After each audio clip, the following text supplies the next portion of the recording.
Okay.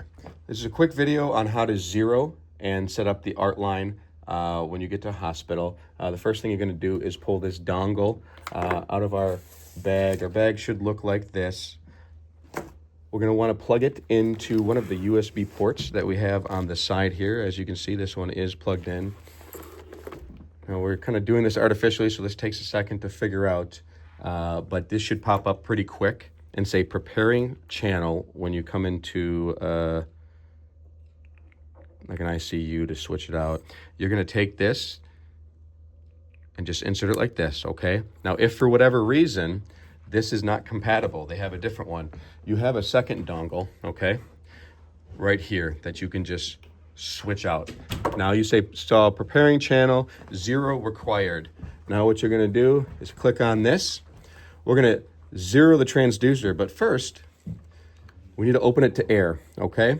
So this is our transducer, and it should be at your phleba static access right in that 4th intercostal space. That's going to be very important. It's going to save you some heartache.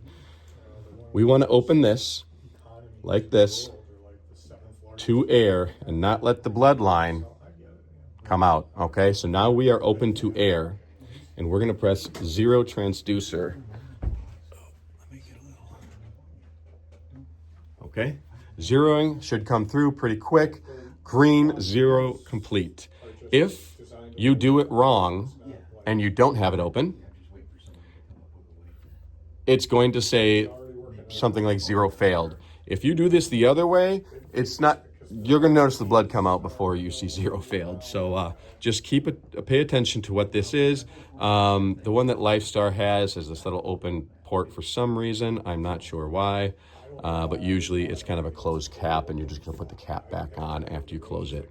The next thing that you're going to want to do is, let's say, this is a bad waveform because we're artificially creating it, but you're going to see that the systolic stroke up comes down to the diacritic notch and creates your waveform right there. That's pretty good right there. So what we're going to do, you can have it's a nipple that you can pull like this, or this particular one you squeeze. This is going to be for doing your square wave test. So while we're looking at the pressure, we're just going to go. We saw it go. We saw 2 oscillations, which is good. So you saw your huge stroke up, comes over, comes nice and straight down, and then does 1 to 2 oscillations.